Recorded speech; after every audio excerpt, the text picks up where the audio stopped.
You want to support Roland Martin Unfiltered? Be sure to join our Bring the Funk fan club. Every dollar that you give to us supports our daily digital show. There's only one daily digital show out here that keeps it black and keep it real as Roland Martin Unfiltered. By going to RolandMartinUnfiltered.com, you can make this possible.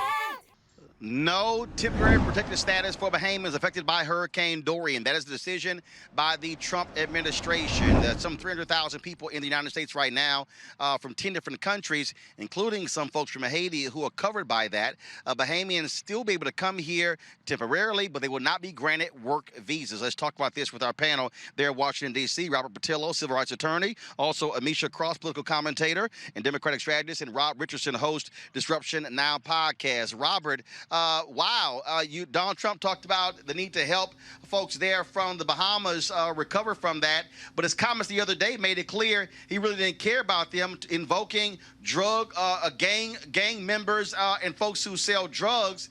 What the hell? Well, I think we have to address it in two parts. One is the fact that for the vast majority of Bahamians who already have work visas in the United States, they have absolutely no problem coming to the U.S. The question is vetting the people who have not been approved by Immigration and Nationalization to get them the visa process, which takes a bit of time. It's understandable that they've had a natural disaster there, but the Amazon was just on fire. Do we let everybody from the Amazon come to America? There's a fire at Notre Dame. Do we let everybody from Notre Dame come to America? We have to have a process in place to ensure that individuals who are rightfully and able to come to the U.S. can, but also not just open the floodgates, because if you talk to Customs Border Patrol, the Bahamas and many Caribbean islands are the gateway to drugs still taken to the United States, and we cannot just simply fling the floodgates open because of an emergency. But, Amisha, let's be real clear. First of all, Bahamians built Miami, okay? So it's not like you don't have this long relationship between folks in the Bahamas and the United States. Absolutely, and the fact that a lot of tourist dollars go there as well. I think that the most frustrating part here is, quite frankly, that we've seen funding, we've seen support go to individuals from countries that have witnessed and have been byproduct of this type of devastation before, most recently being Haiti. I think that what matters here is the fact that we have a different president who, by and large, sees when there is something that happens to black or brown people that it is not worthy of our assistance, our help, or our support. And pegging them all as criminals and talking about the Bahamians as people who are looting, who are, proliferating drugs, who are creating all of these problems. Meanwhile, they are people who are literally suffering from one of the biggest devastations that we've seen in that region.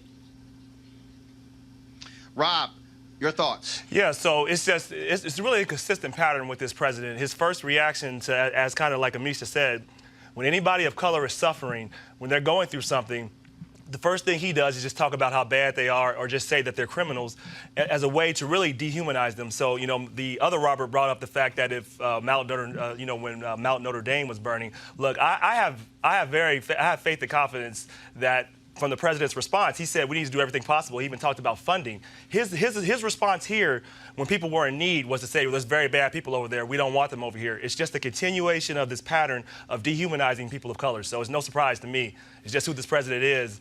I worry about the culture that is making this environment in America where we're just saying overt racism is something that is okay. It used to be something that people would at least be ashamed of. Now it's like, well, the president does it. We all can do it. Robert, let's be real clear. You talked about Amazon and Notre Dame. Notre Dame was a church burning down. In this case, you have 50 people officially declared dead, but you got some 2,500 people who are still missing. Grand Abaco, totally destroyed. Thousands of people displaced as well. And so I think it's a little grossly unfair to try to compare what happened with the Bahamas, what happened with Notre Dame, or even the Amazon.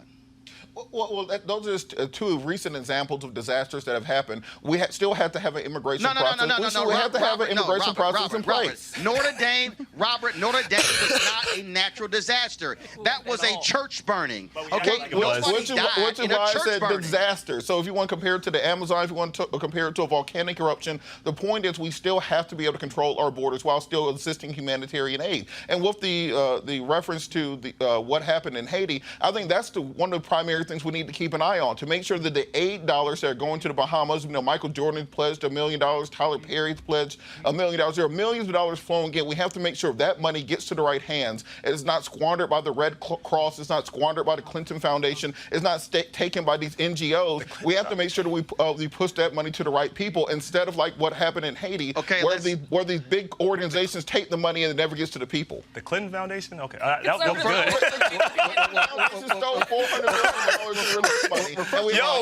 Y'all beat Hillary Clinton. That's over. We can leave that. What we need to do is ensure that we have a president who is not choosing who we help based on racial lines. Right. Because let's be clear, if this had happened in the Netherlands, if this had happened anywhere in the UK, we would have seen a very different type of reaction. What we see right now is a president who decides, picks and chooses who he actually believes is deserving of assistance, believes is deserving of notoriety, believes is deserving of humanity, and it is strictly based on the color of those people's skin, and we have to be honest about that. Yep, I agree completely. I mean, and of course, let me also remind some folks, when you talk about the Netherlands or France, the Amazon, this is in our hemisphere. Yeah.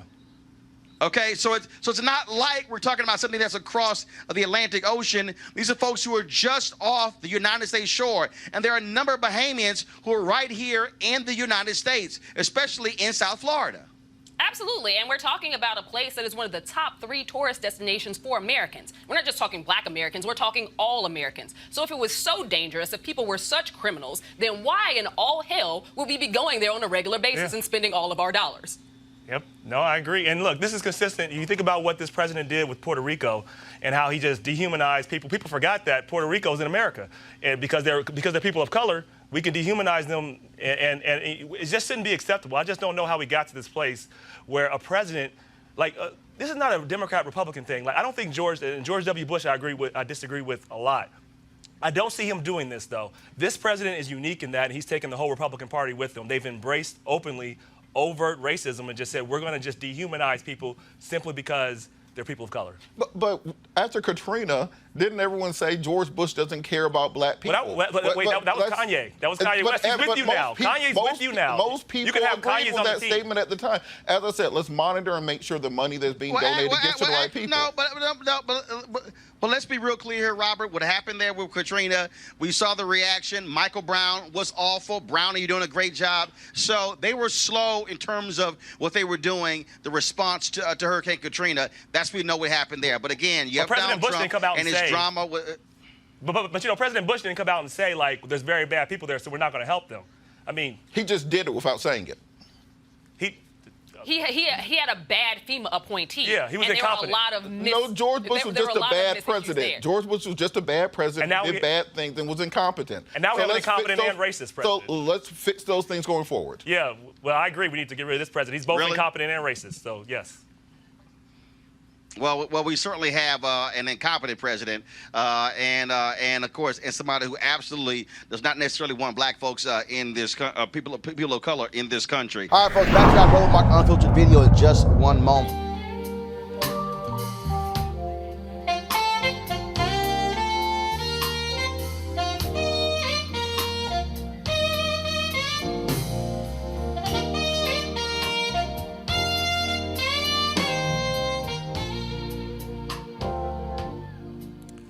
That's the man, Gerald Albright there, folks. He could be one of the performers at the Luxe Jazz experience taking place in Cabo, November 7th through the 11th. For top-notch music, upscale destination.